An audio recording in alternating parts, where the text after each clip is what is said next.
So a little laundry list here of virtues that a devotee should cultivate.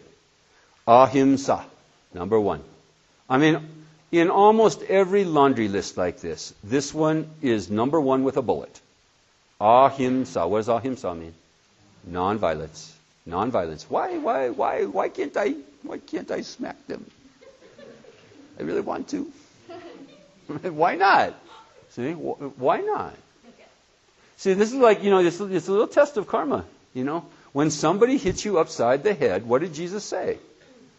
Turn the other cheek. Now, what did you think he meant that like figuratively or literally? Maybe he meant that figuratively. Maybe he meant somehow that if I understood what he was really trying to say, it would mean bomb other people. See, when they bomb your buildings, then you bomb them back. Maybe that's what he really meant by turning the other cheek somehow.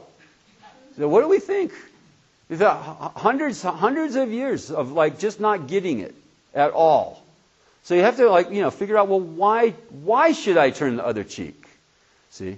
All harm comes from you harming others. All your harm. Anything that happens harmful to you. Ranging from sickness to people smacking you to death itself. To the physical death of the body has come from harming others. Period. That's karma. That's what it means. What goes around comes around. You harm others, harm comes to you. So it's number one for a reason. The religious traditions are in the business of stopping you from harming yourself anymore. See? Of preventing you, teaching you how not to suffer. So, of course, the first thing they're going to say, if they're in the business of teaching you how not to suffer, is don't bring suffering to others. Ahimsa, stop that. Start that. Ahimsa. Stop the himsa. And stop. Himsa means violence, right? Harm. And ahimsa means no more of that. Why? Because it's in your self-interest. You don't want harm coming to you. Don't bring harm to others, period. You don't want people running airplanes into your buildings. Don't bomb them. So by responding with violence to violence, what have you done? You've just perpetuated the causes for more violence to you. That's all. What's crazy? It's just crazy. We're just cosmic masochists. Just wanting not somehow to harm ourselves. We're kind of cosmic masochists in denial. We're cosmic masochists in denial. We're in denial that we're masochists. We don't think that we want to harm ourselves. We don't think that we want pain to come to us. But we do exactly the things that will guarantee that pain will come to us. Exactly. And so the first thing, ahimsa, just give up. Be kind to yourself. Stop that. Stop running with the scissors. Let the scissors go. Truthfulness, satya. Anyone unclear on what truthfulness means? It means telling the truth. Satya. And that means under any circumstances. See? Under any circumstances. It's like, couldn't I just lie a little bit sometimes? Sometimes people get this idea that they're really, really nice and therefore they have to lie. Now, I'm a nice person. And so when somebody comes and says, do you like my new dress? And it's just god-awful. Out of niceness, you should lie. You say, no, I really like that dress. When you really hate that dress. So is it okay to lie then? You say, well, do you think Mr. Karma closes his eyes and say, okay, go ahead, you can lie now. I won't register the fact that you didn't tell the truth. See, Mr. Karma doesn't close his eyes like that. Mr. Karma the karma cam is always on, right? Always on. So it registers. You lie, it registers in your consciousness. So what should I do? I'm a nice person. I don't want to hurt their feelings. They have this god-awful dress. They got it for $4.99 at Penny's on sale. And it looks like crap. What should I say that we like the dress?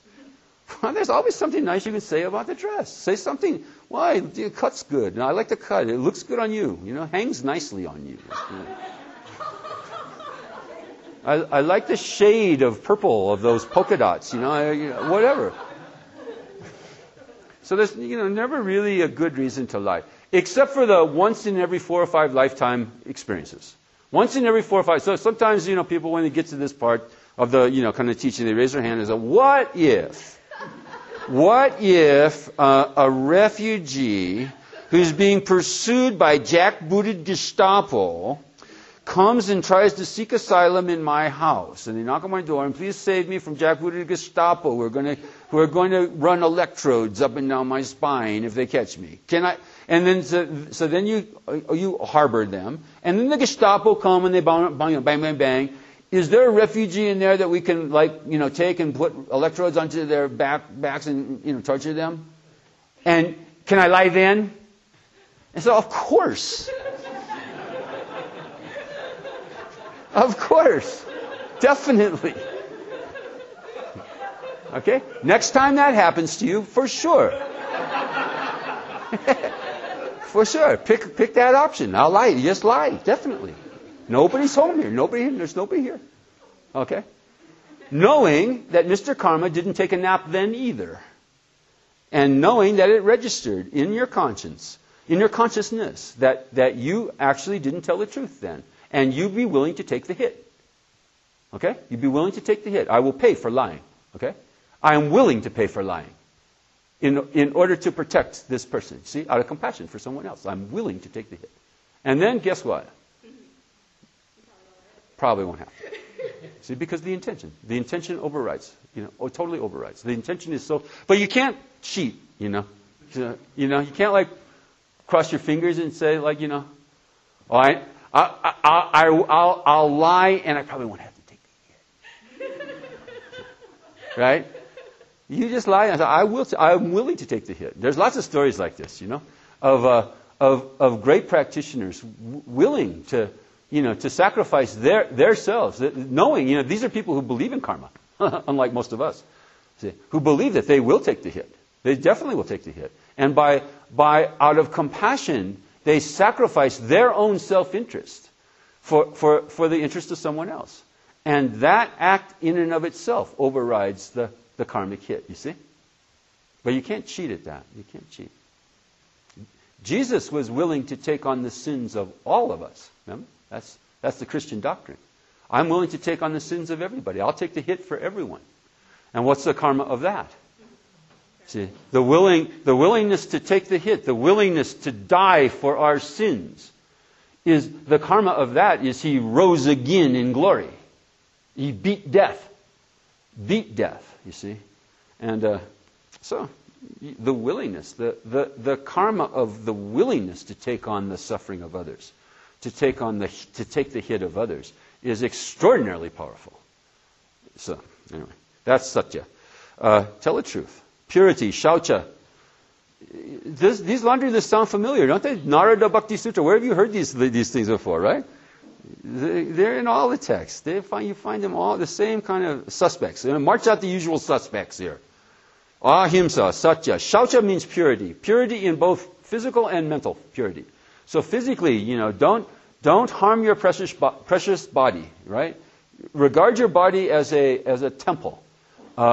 Because it is in this body that we could achieve the highest goals.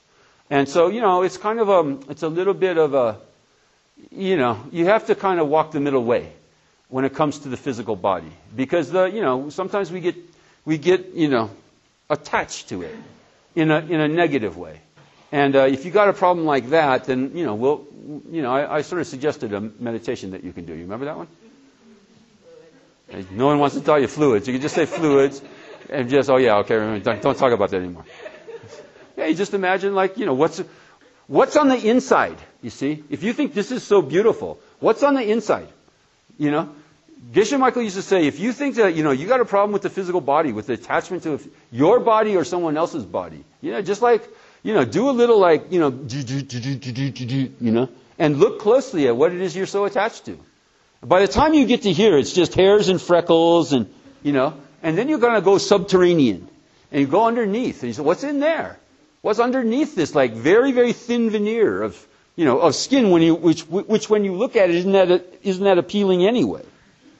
Let alone what's underneath the skin, which is just blood and guts and poo and piss and snot and pus. No, that's what's inside. What do you think that's inside you? Golden ambrosia? Sweet-smelling golden ambrosia? So, if you've got a problem with the body, you can do meditation like that. But on the other hand, this is a very precious thing. Because it is with this vehicle, as a vehicle, that you could get enlightened. Okay? You could use it as a vehicle. So very important to take care of it. And shaucha, in all the religious texts includes things like intoxicants, not taking intoxicants, not eating badly, not eating wrong foods and stuff like that. So, honor your body. Then also honor your mind. Shaucha also means mental purity. Our mind is influenced by everything we put in front of it. Everything that we put in front of it. You know where this is going, don't you, Shadi? Do the rest of you know where this is going? What are you putting in front of your mind on average 4.5 hours a day? But I'm not going to belabor that. No, really. What do you think? What do you think? That just watching endless shows about people killing each other for your amusement isn't going to affect your mind? Isn't it going to pollute your mind? See, be careful. Be careful of what you regard as entertainment. We spend 10, 12, 15 bucks, just to get into the movie theater. And then we got to spend another 20 bucks for the snacks. Right? Those barrels of popcorn and the supersized, Cokes. And we sit there, watching for $10, $12, $15 other people kill each other. People, very realistically now, right? With blood splattering on the backs of the walls as they get bullets in their head. And they give them Academy Awards because it's so realistic, Was that one that got an Academy Award last year? It's just like that. Huh? Sorry?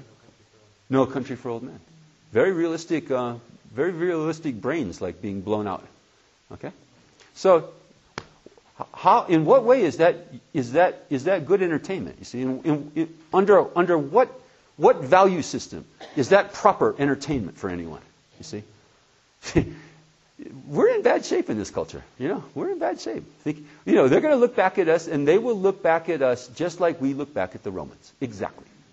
We look back at the Romans going, wow, they thought it was fun to watch people get ripped up by tigers and lions in the Colosseum. They'll look back at us and just the same. They stuffed their faces watching people getting their brains blown out on the big screen, very realistically. It's sick, yeah? We're sick. When you stop to look at it, it's very, very sick. So that's not shaucha. That wouldn't be shaucha. So just go to, nice movies. Go see WALL-E. WALL-E, very nice movie. Very good movie. I like that movie. Very nice. So go see Wizard of Oz again. Yeah, just there's plenty of them. There's plenty of nice movies, that don't involve people's brains getting blown out for your entertainment. All right? So that's shaucha.